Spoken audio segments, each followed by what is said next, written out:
Hey folks, welcome back for more Palworld, and I have a special announcement to make. I have off-screen found our forever base. Well, maybe forever base, I'm still unsure.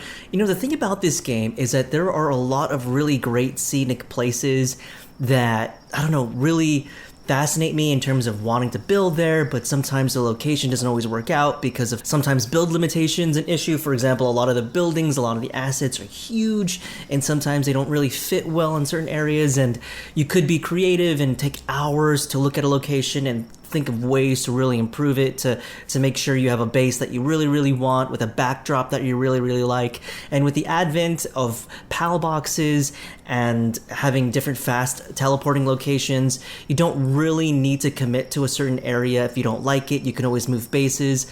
So all of that said, I think I found a new home. But first, a couple of things. I have adjusted, I caved. I wanted 10 PAL boxes. I wanted 50 PALs in a PAL storage container. I wanted all of the great stuff and all of the experimental features. That said, it is kind of buggy. Not so much the PAL boxes, but sometimes the amount of PALs you can have at a base can be kind of buggy. In fact, it's one of the reasons I sort of took the opportunity to find a new base off screen and sort of expedited the process a little bit instead of just showing you the entire build in real time, I guess you could say, or in Let's Play time, quote unquote. So I'm going to be showing you some footage right now. As you can see from that footage, there has been, since the update, a bug where at the keep base, my main base, the then main base, I would fall down into the bottom of the world, and my pals would fall down in the bottom of the world, and there's just general bugginess happening right now in the keep base. And I think a lot of it is happening because, first off, I think it's pathing is an issue, and I think teleporting is an issue, and I think I just have built a lot of different assets too close to the PAL box, and they're just not landing properly. They just keep spawning and respawning, and they end up in this eternal loop, and that's pretty detrimental because a lot of your resources come from PALs working, right? So if that automation isn't going in the background, if you have to teleport into a base and correct it in any way, and there's a way to correct it, I found. You know, what I found is that you just toss out a PAL, and yeah, I know, check this out, we have a Celine. That's another story. We'll get to that. But you throw a PAL out, and then other PALs will start working. Their pathing will start to correct, and they'll start to work, you know, as they're supposed to. But then what you have to do at that point, at least I found for me, is you kind of have to check every single base. So you teleport to your logging base, or you teleport to your mining base, or your crystal base, and having to do that each and every time is just, it's exhausting. So for me, I was like, you know what, for this main base, I'm going to have to move, and I'm going to have to find a place that, one, fits the aesthetic that I like, at least for the meantime, and two, has a wide enough build space so that I don't run into this issue again. And again, like, I think it's happening because typically there is a blue teleporter around here. I forget where it is. It's either on this side or the other side. I think there's just too many assets, too many building pieces, and we're getting raided. Oh, of course. And we have this Frostilian. I know, we're gonna have to get to it. I'm gonna explain everything, don't worry. Like, how do I have a Frostilian right now? So raids are happening much more frequently now since the update. Before, they didn't happen as frequently. Now they're happening more frequently. Oh my god, there's still a lot of bad guys, even when I reduced it to 1. And I did reduce the PAL appearance rate to 1 because it just gets too crazy with 3. So we're gonna have Frostilian whoop some butt here. I got my, oh yes. Okay, we got this here, getting this guy. I mean, I'm defending this base, but I mean, there's really nothing here to defend. Let me just clear this out here. And I also have, wow, they're not paying attention to me. Come on now. Come on, Frostilian. There's a couple more. Are they gonna, look at they have rocket launchers. Are they gonna shoot at my walls? What's gonna happen here? They have grenades. Oh my god. Well, that didn't, oh my god. Frostilian is such a badass, I love her.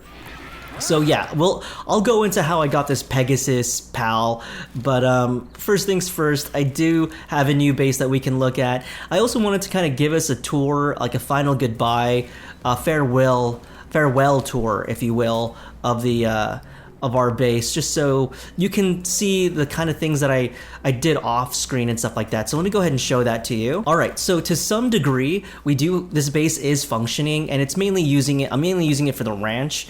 And so we have our Vixies here. I did hear about this incredible tip that someone left in the comments, and I do appreciate it. I actually did see this tip like in a YouTube short. The algorithm, it's doing its work now. I'm starting to say PALWORLD tips, but there is a way to actually upgrade your pals, or your Vixie, I should say specifically, where they no longer drop these type of pal spheres, but they can drop the hyper pal spheres, but you need to upgrade them, and the way to upgrade them is you actually condense them. So let me show you what I mean by that. So this right here is a condenser, and it's a really interesting device. So you actually get this pretty early on. So remember when I was catching all those multiple of pals and I was selling them? You can do that, and it's good to do that for money and to use your money to buy ammo and that kind of stuff once you've already gotten into the like once you found those settlements that sell ammo. It's good to, you know, sell pals so you can get easy money in that way. But eventually, like if you're really into breeding, a pal condenser could be very useful to you, in the sense that what happens for a pal condenser is that you would choose, for example, this dig toys, right? It has, typically you would breed the pal that you want, so it would have the passive skills that you really like, and then let's say this dig toys has all the passive skills I want, like serenity and ferociousness and muscle head, whatever. So this is the pal that I really like. I would then choose copies of the same pal, like this dig toys here, and then start to condense it. And what that does is that it raises these stars, making them stronger and increasing their tool set, whatever they have, like their skills or whatever. So in the case of Vixie, if I could find our Vixie here, maybe I can't because they're working and I don't have any Vixies in storage. Yeah, I don't have Vixies in storage, but the same principle applies. If I were to condense my Vixies to one Vixie and get it all the way to 4-star, they can start finding not just regular pal spheres, but hyper pal spheres. So that's really helpful. As you know, getting pal spheres for free and by ranching them can really add up in the long term. I tried that, and I think it's this pal here that's like 2-star, or maybe if it's this one, I can't remember. But one of these pals, one of these Vixies, is a 2-star. Let me see if I can show it to you. Here we go. So it's this Vixie is a 2-star, as you can see. I stopped. I was hunting Vixies for like a good almost 30-40 minutes and then condensing them. And the thing is, it requires a lot. I mean, the key way, if you really want to get the best Vixie out there, is to just breed them. Breed them, like catch a lot of them, but then breed them in multiple breeding centers. I think they actually breed pretty quickly. And then just hatch them and then get as many as you can. The thing is, you need a lot of pals of the same type to condense. I think it's like 50, you know, to get all the way to 4. I'll put the number on screen if I have it, but it's a lot. And then eventually I was like, you know, this is taking way too much time. I don't want to do it right now. It's not that big of a deal. I'll craft it, whatever. But I did want to bring that up. If you're interested in getting a lot of good pal spheres, like hyper spheres, there's a good, like I think they cap at hyper spheres. Condense your Vixies should you have a lot of copies. If you're breeding them, you know, that's a way to go.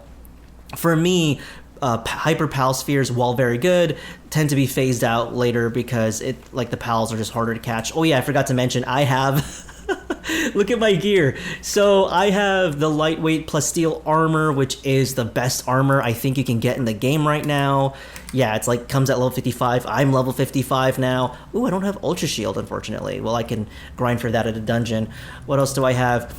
I got this legendary pump action shotgun. So what I've done is I was farming, it's a 3% drop rate, I think, for the schematic, but I was farming this pal, the Suzuka, or Suzaku.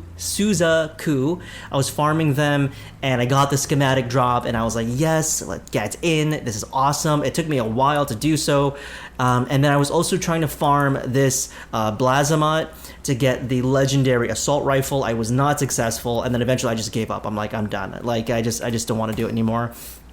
And I did keep a Blazamut though, and I ended up breeding one right here that I liked. It has Flame Emperor, Serenity, Musclehead. I did get into breeding a little bit. I didn't.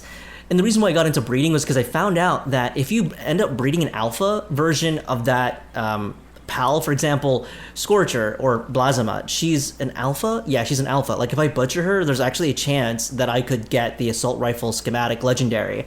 I don't want to butcher her, of course, because she has really good stats. But the other Blazamuts, I was like, let me hunt the Blazamuts, let me butcher them.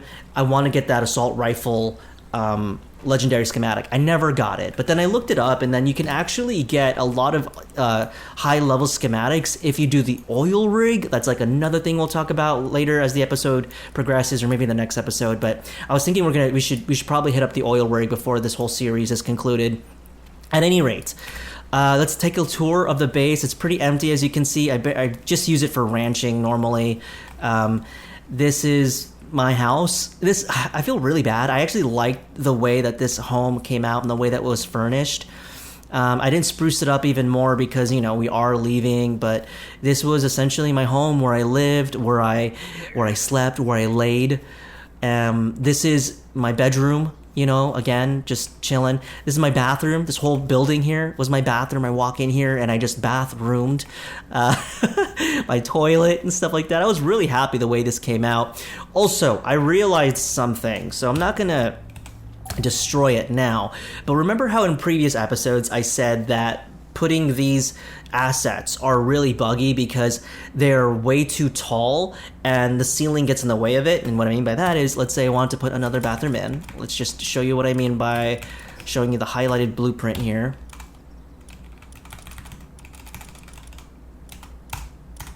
Okay, so the antique bathtub, I can't even get out the blueprint. Are you kidding me? Okay, I'll show it to you later, but essentially, I realized it has less to do with the asset, but more of just your perception, the parallax, I guess you could say, of your character, and that wherever your character is looking, it depends on if they're elevated or not, if your model is elevated, because if your model is elevated, what happens is that you can't see, or it basically, it's hard to explain. I'll have to show it to you later. I'll show it to you later when we get to the main base, and I can show you a blueprint. But at any rate, this is our base. I mean, all of this is on hold. Will I use this base again? I don't know. I feel like this is going to be like a relic of the past, pretty much abandoned. Again, there is ranching here. This is where I kept a lot of my power stuff. I didn't really need that much here. I destroyed a couple of them just to, make use of the resources in the forever base. And at this point, this is my breeding area. I did breed. This is where I, got a lot of my breeding done. I don't know. But anyways, this was where I had my breeding center. I removed it. Of course, I need to cannibalize a lot of the resources. But yeah, this was essentially the base. I was very happy the way this tavern came out. I haven't built a tavern in my main base because my main forever base, because of the small radius size, and me wanting to make sure pathing was better than in this base, I decided against, making just like structures and infrastructure that I think would just be visually appealing, and more so just having a lot of space where pals can work. So it's a lot more efficient and less, diverse in the way it looks, I guess you could say. All right, but that's pretty much it. This is the keep base, the fortress, I guess I would call it, the stronghold base, I guess you would call this. And what was cool as well, I mean, last thing of note here, what I found really cool was that when the raids started happening again, I was fighting them like in here a lot. I mean, I know I fought them there, but here is where I'd fight a lot of them, and it was so cool to freaking fight them here in this ruined keep. It was just a really interesting place, but there you have it. The base stronghold, our first base that lasted us for a long time, is now kaput because we've now moved on. And just as a side note as well, we have completed our enhanced player stats. It turns out to be a lot more Lift Monk effigies than there is your max level here for your capture power. Despite it being level 23, let me tell you, it's still hard and very difficult to catch pals. Before I show you my forever base, I'm going to make the rounds and I'm going to check out all our resources base. This base is our metal base, reestablished from before. Everyone is doing work. Good. So what I'm going to do is I'm just going to collect a bunch of resources from our bases here. Before I found my forever base, I built this base over here in Arrakis, over in Dune, essentially. I have a desert base, and my vision for this base was essentially, or my idea, my concept, was a base in the dunes, but like bare minimum necessities and something that could survive an attack. and this place has. Here is my desert base, and it's pretty much, you know, I have generators here and these 2 oil nodes. Now there are better places to find or to build bases for oil nodes. I just wanted to build one here. Most of them are two areas or 2 hotspots for oil. There is only one location that I found, and I built a base here. This location is the only location that I found, and that is on the wiki as well, that has 3 oil node locations. So you can build here and have those 3. The thing is, the only reason I didn't build here was because I started building here first, and then I realized, oh wait, this is the area that has 3 oil nodes, and I was already halfway finished with this base, so I was like, I'm just gonna build this base. But anyways, it's fine. Oil takes a lot, like oil takes forever to collect anyways, so it's just, there's a lot of requirements as well, like the power that you need to get it and to build these power stations. And you really do need these big power stations, as well as like ozarks, like high level electric pals, because they consume a lot of power, the oil production thingamajobbers. I don't know what you would call them. What are they called? Like oil. These oil extractors, they cost a lot. There you go, 250 pal metal ingots. Not so much the circuit board, but the pal metal ingots themselves, again, takes a long time to craft. You need a high level kindler just to make sure your collection goes by a lot faster. It is a grind, folks. So this is the base. This is the bare minimum base I have for oil. Despite, you know, having this base being established for quite a while now, I probably only have 134 oil. Like, this isn't a sustainable way to use crude oil should you want more advanced gear and stuff. The best way, I'm told, is to essentially raid the oil rig that is off the archipelago somewhere that we will look into later. I just wanted to show this off to you. What else? I think I showed you the ice base, the base with the crystals and stuff. I think I showed that to you already. We don't really need to go there. And I think that's about it. Now, this is an island. This is the last island, the newest island that came in the update. And I thought that we would explore this together, but I was like, I need to move on. The stronghold base is too buggy right now. I need to find a forever base, and so I need to do this on my lonesome, and I need to do this off screen. So I explored this on my own, and there were a lot of really interesting and fascinating locations. Initially, I spent like the first real life day trying to build in this base location. So I didn't want to build in this patch per se, like this area, just because I didn't like the way the grass looked, if I'm being quite honest. I know there are 2 oil nodes here, but what you have to consider is that your base, if you're going to use the production lines, the assembly lines, those production buildings, they require a lot of power to use on their own. So if you're going to have that as your main base, or if you're going to have that in your main base and then incorporate oil with that as well, your main base is going to look like essentially a lot of ozarks or a lot of electric pals, focusing a lot on the electricity, because there's just going to be so much in use. And I didn't want my main base to have oil nodes and stuff like that, because it would just be a lot on resources, and I wouldn't be able to have a base that has a multitude of functionality to it other than really focusing on the oil extraction. And I also didn't like the way this was positioned. I did like this waterfall. And so if you can see here, remember I did remove the limitation of structures and stuff that can be built outside and they won't erode over time. I was thinking, like, I loved this, the way this looked, and I was like, I want to build here, you know? And I was thinking, maybe I have my pal beds and stuff, my pal beddings. Maybe I'll build them in this area. I thought this was a nice, really pretty location, and maybe you can have my pals sleep here. It would be really cool, and I could wall this area off and stuff like that. And so I started building this, and I started thinking about, like, where can I put the pal box that can, you know, have a really good coverage. And again, the pal radius, or the pal box radius, is really small and quite disappointing. That's what she said. Small, and it barely encompassed this area, and in doing so barely encompassed some of this area, and it just felt like a waste, because the thing is, I wanted a base, a near forever base, that would not have pathing issues as in the stronghold base. And if I were to build, like, if you can tell here, this is where I stopped. This is where the PAL box would have been.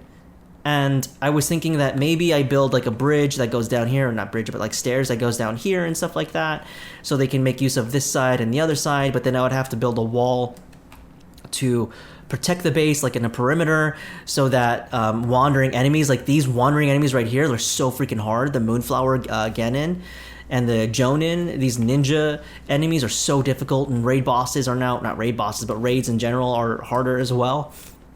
I was like, what can I do in terms of setting up a perimeter and having a lot of space? Because again, a lot of these building assets are really large. So having flat, wide areas is just something you need to prioritize. And a lot of these beautiful areas, you cannot do that. And I didn't want to invest so much time like I did before in the stronghold base, and then have it just kiboshed later with an update, you know? So I just was like, I have to move on. I love the way it looked. I love the waterfalls, and I had really fun and interesting ideas that I wanted to do. But with the radius, the PAL box radius being what it was, and having to build multiple stories and having a more complicated PAL pathing routes, I was like, it wouldn't make sense, and I would just run into the same exact problems I had before. However, I did finally find my near forever base. I might move from here, but for right now, I feel like this is my new forever base. And here we are. One key thing that I really like is that I built it in a way where the PAL box, so I teleported here, which means if my pals ever get stuck, they fall right here, and then they can go straight down here where most of the work is. So that's where they're gonna go. Also, whenever I'm encumbered, you see, they just respawn, they got stuck, and now they can move down. So there's a lot of ease of access. It's always flowing. There's always a way to path to the correct area should they get stuck. And the stronghold base, they would teleport, and they would just keep falling through the world, because there's nowhere to go. I like this place too is because I designed it where I can grapple to this location here, where all my equipment and weapons, this is my home, this is where I sleep and where I lay my bedding. This is where like my home stuff is. Or I can grapple here, and this is where my production area is. So whenever I'm encumbered, I should be okay. And I didn't need to put like a treasure chest here or anything like that. But this is, I'll show you the exterior first before we get into the nitty-gritty details. So this area I really like. Tell you the truth, I liked it better facing this area. I wanted to, a little shiny there. I wanted to originally build facing this area. I wanted this place here, but it was getting finicky with like the PAL boxes because there is a boss here, a Knockhelm, and that boss makes it like there's like an area where you can't build next to a boss. So I think I was running into issues with that, and yeah, generally speaking, I ended up not building here. I wonder why. Maybe because there is a boss area restriction. Was it here? I don't know, but I really liked the way this looked, honestly. I loved all the waterfalls there. I love seeing the tree there. I love that we're at the tallest point on the mountain so that it makes it so that we can build these defensive structures. And yes, I have to set up these perimeter because raids and enemies, they'd spawn right outside the walls, and it would get pretty dicey. I thought I could actually cut this place off and be okay. Like initially I had built just a defensive wall in this area, slicing off this entire hilltop, but turns out, you know, bosses spawn, or not bosses, but enemies spawn and pals spawn like in this zone as well. So I had to close in the walls. As you can tell, this is that blue radius right there, that line. So you do get a little bit of breathing space to build, and I only have one entrance, and it's right here. So because I want to get raided, they do give you good items. So if I do get raided, I try to encourage them to come through here in this bottleneck, and then I can easily thwart them once they're in that bottleneck there. But this is my base. As you can tell, like this is my main factory area, but I've also, oh, that's not good. Oh, that's the one fatal flaw of the Frostalion, is that when it lands on water, it starts taking damage because it can technically be grounded, which is weird because your birds can't get grounded. So why is that an inconsistent rule? Anyways, I built these turrets here, And I assigned some guys. I assigned our humans that we've captured. I assigned pals that we've captured, and I've put ammo right here so that they can refill the turrets. And I just thought it would be really, really cool to have turrets in our factory in this way. Turns out they're just bugging out. It doesn't really work. I mean, I guess I could find a way to make this work, but from what I see, it doesn't really work. But anyways, this is our main factory.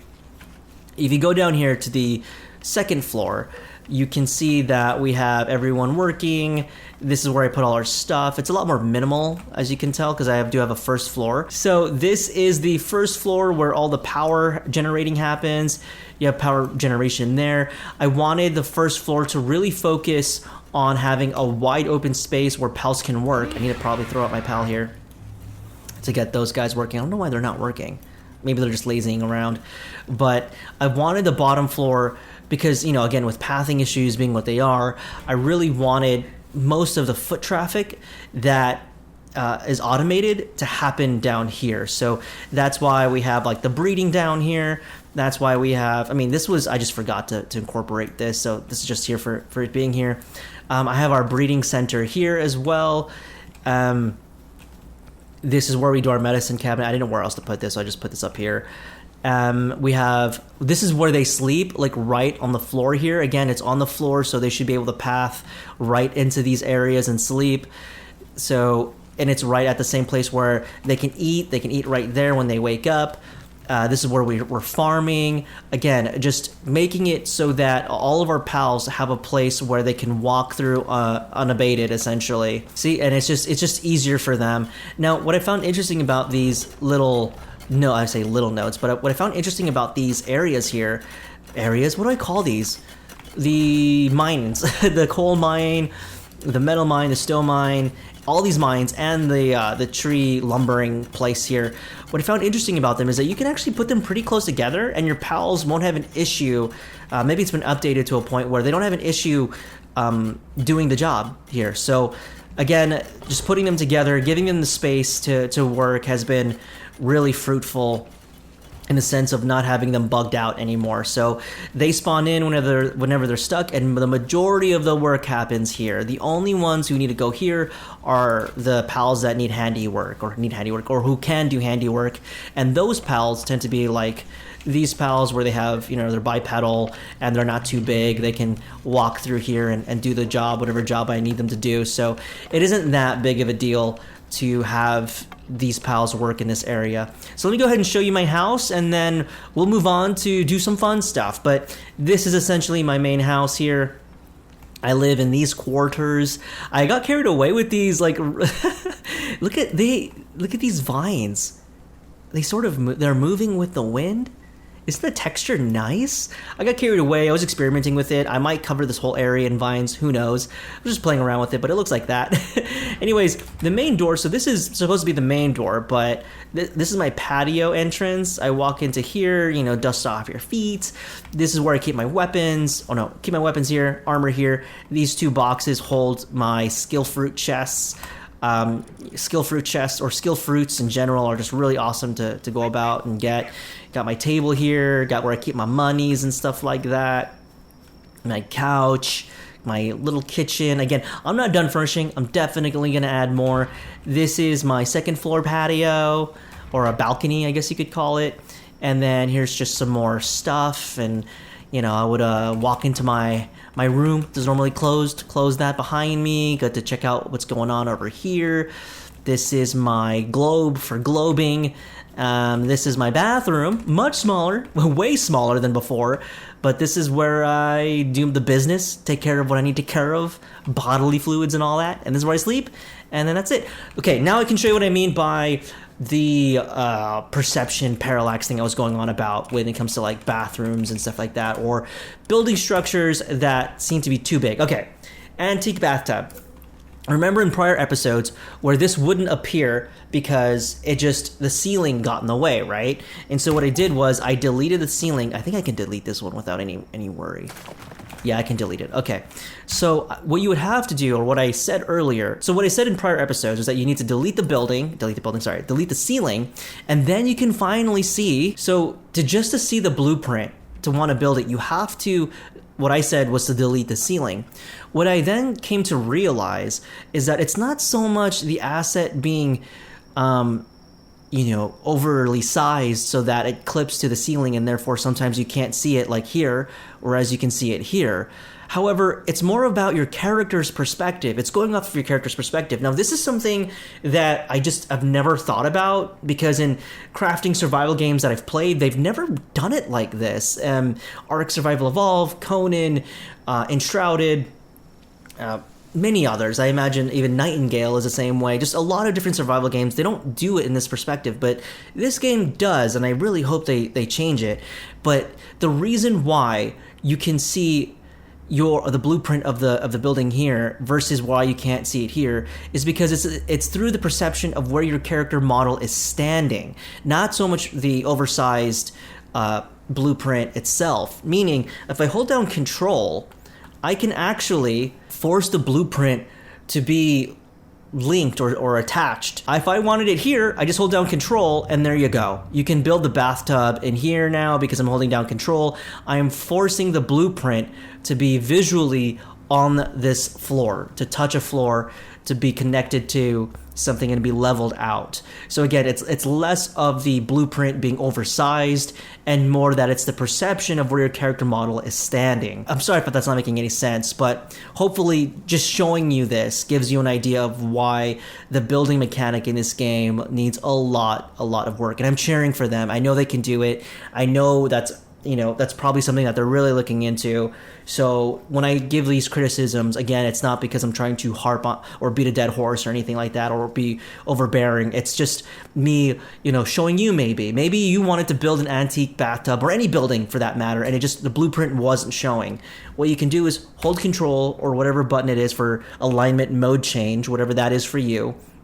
Hold that down, and as long as you have a wall or some sort of item that is on the same plane as your character model, you can move the blueprint around and it will connect to that spot. Now that you've been with me for about 30 minutes of yapping, what I want to do is attack the base, the oil rig base, but we won't be doing it in this episode because what I need to do is get the jet rig on. That's the only way. I call it the jet rig on? Yeah. I need to get this PAL. I haven't been successful because what has happened is that, how I was playing in ×3 PAL appearance? It's hard. It's hard as hell. Can you imagine fighting 3 level 55 Jetragons at one time?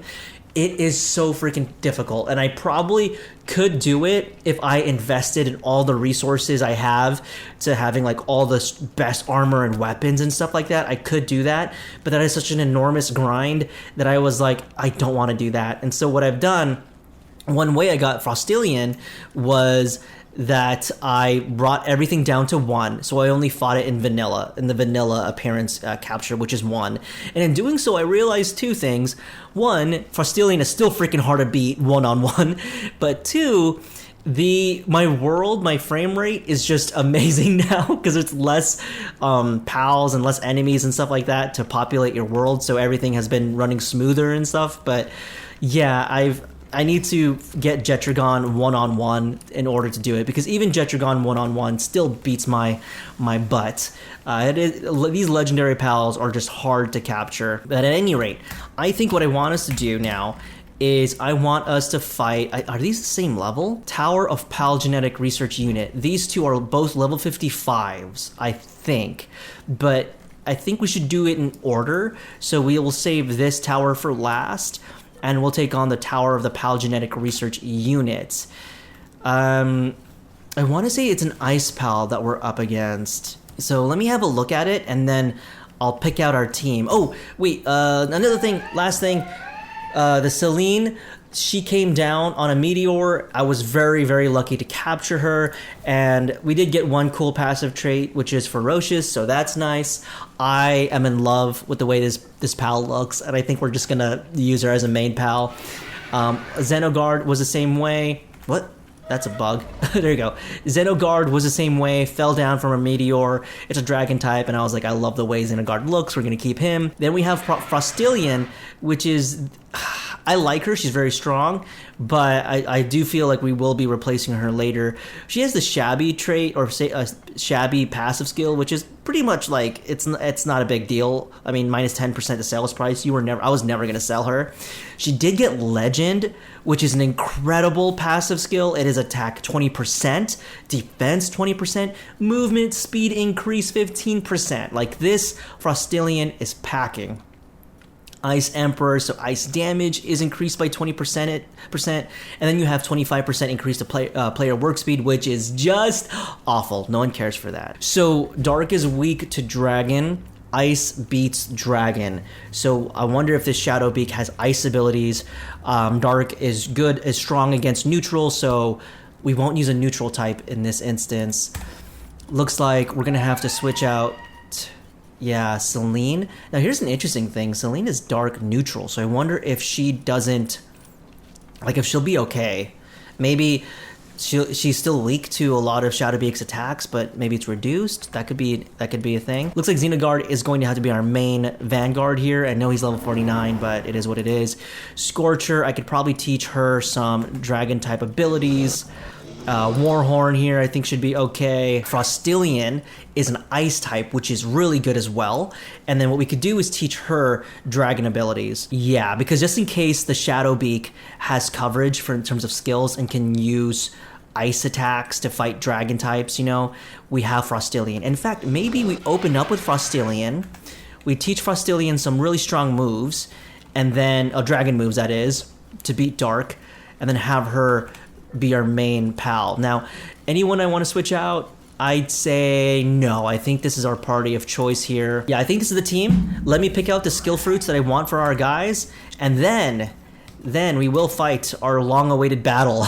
I do want to thank all of you for your patience. It has this episode has been a long time coming, and I really wanted to just share a whole bunch of stuff with all of you. Anyway, she's gonna have dragon there. Xenogard's fine. Scorcher, he's gonna get Dragon Meteor. And again, if you're at home and you're thinking like, oh, you just wasted all those skill fruits, maybe, yeah, you're probably right. But at the same time, it is I am playing this on single player, and there's many opportunities for me to get a lot of skill fruits. It's not that big of a deal. And in doing so, when you play single player, you give yourself a lot of opportunity to play with. I only taught it one. What? I only taught this. Oh, I did this wrong. I only taught it one? No way. Oh, that's kind of dumb. Ugh. I was like, Frostillion is going to be our main pal for this, and I completely botched it. All right, we have arrived on top of the tower. Let me just check all my stuff here. We have a guided missile launcher, which is essentially a javelin. It's freaking awesome. It's not as strong as a regular rocket launcher, but I think it's cool. It's a guided missile. I just think it's cool. I also have brought my assault rifle. I did want to give this a try. I have a laser rifle, but it just takes a lot to craft the energy weapons, and this is just much more sustainable for me. Again, I really wish I had the legendary one, but we're going to open up with a single shot rifle and see how we do, and I might switch to the assault rifle depending. Oh, I don't have the right ammo. This is rocket ammo. It's the wrong ammo. Whatever. Hopefully we won't need use of it, but let's get this show on the road. Enough chatting. You talk too much. Gift of the gab.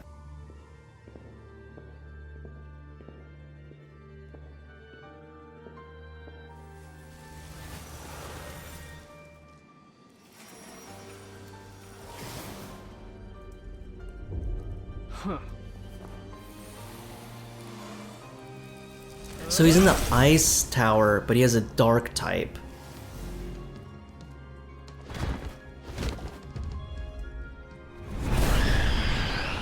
Dude, Shadowbeak is awesome. It's a shame it's not the fastest. I know Jetragon is the fastest. I wish there was more variety there. Okay, Warhorn, go. There we go, 1,200 HP. I think we can do that.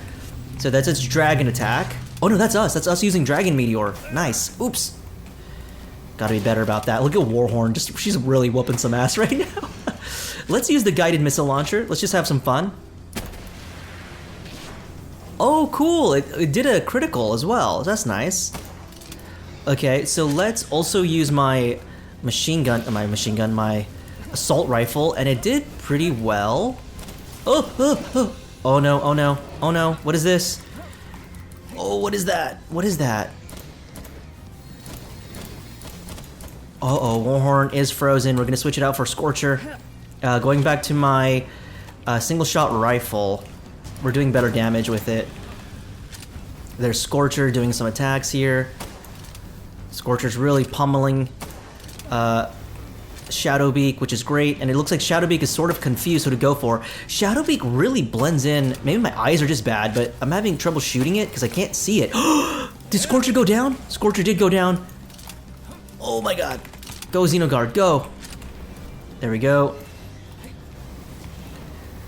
Xenoguard is hanging in there. The thing is, I think it's just a level disparity. Oh crap. Oh crap, oh crap, oh crap. We have to use Celine. Just a stronger PAL in general, because it has a lot of HP, and we're not doing enough damage. You know, I was wondering, like, do I need to have breeded enhanced PALs in order to defeat these higher tier bosses? Because while that, you know, makes sense in a lot of ways, for me, I was like, I don't want to get into it. Oh, Celine is dead. I was like, I don't want to get into it because, like, that requires so much time. Oh no, wedged. Frostilian is also stuck, so I'm gonna throw her into here. The thing is, sometimes these big pals, I don't know if it's like a hitbox thing, but they have to like sometimes step aside from each other in order to start fighting. Okay, it's stuck. Ugh. And another thing is, sometimes when you can't shoot through your own pals, so if you shoot at your pal, your bullet stops. So that's another problem. Sometimes it's hard to target my pal, not my pal, the enemy, because I'm shooting my own pal, and now my pal is like stuck on against a pillar, which is just so unfortunate. Sometimes you gotta be wary of that as well. Alright, just gonna start dodging now. Frostilian is down!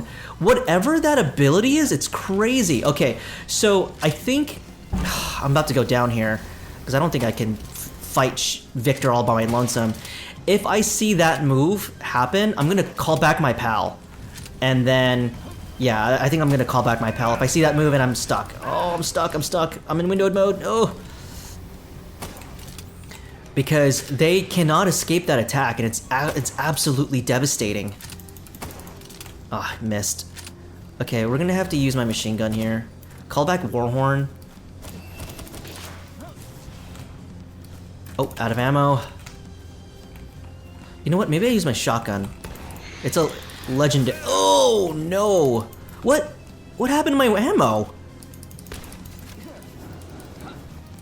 Oh god. Maybe I fight him on my own right now. Oh god. Use the pillars. And again, I really hope they fix the pillar blocking, because sometimes pillars stop attacks, sometimes they don't, and it's hard to tell which one's which. Okay, cool. Gonna reload. Forget those crystal missiles are like homing. They home. Ooh! So you can't just strafe them out. Strafe to avoid them. Okay, these I think. Oh no! Windowed mode! Oh! God damn it! Did Warhorn go down? Oh, I made a mistake there because I was in windowed mode. I accidentally clicked one of my buttons and it called out my Warhorn. Not exactly what I wanted. I still have a Xenoguard here, so I should be okay. Let's see how far I can get just on my lonesome. You know what? Let's actually call out the Xenoguard. Because let's see how much my Xenoguard can do. Okay, this is the ability. Call my pal back, and then I just dodge the rest of it. Then call out Xenoguard. See what happens then. Oh, I'm stuck! Oh, stepbrother, help me. Alright, so we're okay right now, it looks like. I was just missing a lot because it was hard for me to see the... Oh, no. Oh, I know that was telegraphed for you folks at home, like you guys probably know the attack's coming. I don't. This is my first time fighting it. Xenoguard's about to go down. I'm gonna call back Xenoguard because I do want to have it in reserve. I think in a lot of ways I can still... Oh no! I was like, I think I could take out Shadowbeak on my own. I cannot. We're having Xenoguard come out here. Xenoguard, you do your thing. I have to get to the other side of Xenoguard here. Okay, Xenoguard's down. So let me take on Shadowbeak here, like this. Okay, so those black, like, homing attacks, they phase through pillars. Got it. I do need to get in between a pillar because some attacks do get stopped, like that ice missile stuff that gets stopped by a pillar. This dark attack does not get stopped by a pillar.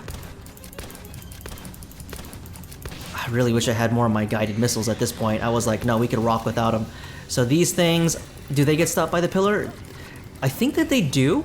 This dark attack will not. Oh man, I took a lot of damage there. And you just need to hold out until my shields come back. Okay, these are homing dark attacks here. There we go. Dodge these missiles here. Oh man, that's brutal. Oh boy, yeah, I think we're gonna have to have a second attempt here, but I do want to take out this party again, now that I know I can recall my, not that I can, but that I should be recalling my pals. I'm stuck on windowed mode. Oh, windowed mode sucks, but it's all I can do. And what I mean by that is, again, my mouse trails off the window, and so it freezes my, character in place. But anyways, okay, so I'm gonna check back in with you guys. I'm gonna wait for some of my pals to get healed, and I'll collect all my stuff, but I think we can do this. All I need to do is call back my pals when that yellow orb ability goes off. All right, folks, we are back at it now at the tower. Everyone is well rested, and we have pulled out the big guns. Check it out. We have our laser rifle. I'm packing now. So we have our laser rifle, I brought the ammo, and now we have our javelin, our missile, our guided missile launcher, and we have the proper ammo this time around. We will knock out this Shadowbeak. And this time around, again, the strat, call in your pals should that ability go off. So this time around, as long as they stay out of that windowed mode, oh man, that's another problem, like playing on windowed mode. Now again, if I played on controller, my reflexes just wouldn't be as fast, but I have to do what I have to do. As long as I don't get trapped in that windowed mode thing, we should be okay. At any rate, let's do this. Go Warhorn and start capping them. Start capping them. Here we go. Here we go. Ugh. Okay, it's going after me. Warhorn's doing all it can, which is great. Oh, wow. Okay. Oh, shield is going down. Looks like Warhorn is fine. Okay, you know what? Let's test out the missile guided launcher. Let's do. Oh, yes, that's so cool. Oh, that is so awesome. Okay, calling back Warhorn. I saw the ability, not the ability, the skill go off. So we're gonna use Scorcher now. Firing. Oh, that is awesome. I was saving this for the oil. Oh, come on. Oh no, it's shooting the pillar, which is not great. Let's get Xenoguard. Oh no, Xenoguard out there. Oh, I wish it was aiming for the head. I wonder if I have to. Oh yeah, I have Chill It. By the way, Chill It Ignis. Random capture, I know, but whoops. Oh, we got it right in the head for 2K.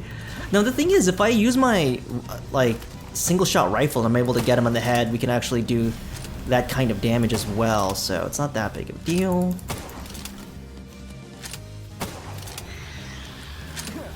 Let's use my guided missile here. Woo! Love it, love it, love it. It reloads much faster as well.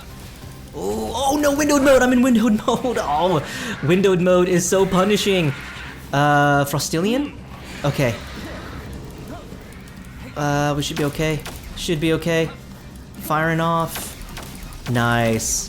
Oh no! The missiles, the homing missiles are still coming after me. So as long as I keep changing out my pals, giving them time to rest, it looks like he's kind of bugged. Oh, there we go. Then I should be okay. Oh, that's so nice. Love that. Love that. Oh no, oh no. Frostilian, it needs to rest. Go Warhorn. The thing is, again, like I love using the laser rifle, but the ammo just takes forever to create, and it's a lot of resources to make as well. But sometimes you just gotta do what you gotta do, you know? Also, I gotta be able to have a good, clear line of sight when firing. Oh, call him back, call him back. Okay, we're okay. Warhorn is hurt. Let's use Scorcher. Oh no, oh no. Those are direct hits. Scorcher is not doing anything because Scorcher is stuck. Okay, this is another attack, and now I have to make sure I'm not in windowed mode, which is weird because I actually could tell like my mouse was trailing downwards and that it was going to open up my start bar. So kind of called it there. Should be okay. I think Scorcher's fine right now. I want to say Scorcher's fine. Okay, calling back Scorcher. Gonna use Xenoguard now. Oh no! Oh, unlucky. Okay, we're out of it. Nice. Xenoguard! Oh, Xenoguard's dead. Maybe we can use Chill It here. Okay, I'm just gonna dodge all of this. Hopefully Chill It can use some dragon attacks. Because Chill It apparently is like half dragon or something. Let's use some missile guided launchers. Chill It is down. I know I said I would call it back, but I just completely forgot to do that. Let's use the pump action shotgun. Come on, Frostillion. Oh, Frostillion is stuck between a wall right now, so she's not gonna do anything. We got Warhorn, all reliable, I could call her. She's laying down some of the hurt, which is great. Oh, this is great, this is great, this is great. Warhorn's about to go down. We're gonna switch out for Scorcher. We're going to use the single shot rifle. Then we're gonna move on to the laser here. There we go, this should be it. Come on, Scorcher, come on, Scorcher. Just getting some body shots in here. She's dead, she's down, and I'm stuck in windowed mode. No, we're about to win, and I'm fighting against my PC. Okay, go Frostillion, end it, please, end it. Oh, there we go, there we have it. Get in, ladies and gents. That was all she wrote. Yes, okay. So maybe the strat after all, again, is just switching out your pals, letting them rest in the pal sphere, and then laying down the hurt. I want to thank you all so much for watching. I do appreciate that, and I appreciate you, and I just am so thankful again for the support you've shown in Palworld. We will defeat all the tower bosses and journey to the oil rig and maybe get ourselves a Jetragon. Who knows how long this series will go. I know that there's a lot of things happening right now in terms of Palworld being sued and all that. So I do want to make sure that we at least complete all the tower bosses and see some really interesting stuff. Again, this game is still early in development, so there's no need to really rush anything, but I do want to make sure that we get to experience a lot of different fun things in this Let's Play series. And do note that I am playing this on my own off screen as well, so I am experiencing a lot of Palworld on the side here, and I am enjoying a lot of this game. It's been a remarkable journey when you think about, you know, how this whole thing got started. But anyways, this has been a fun one. I'm loving my time in Palworld, and I hope you're enjoying the series. So until then, I'll see you then. Bye for now. What a battle.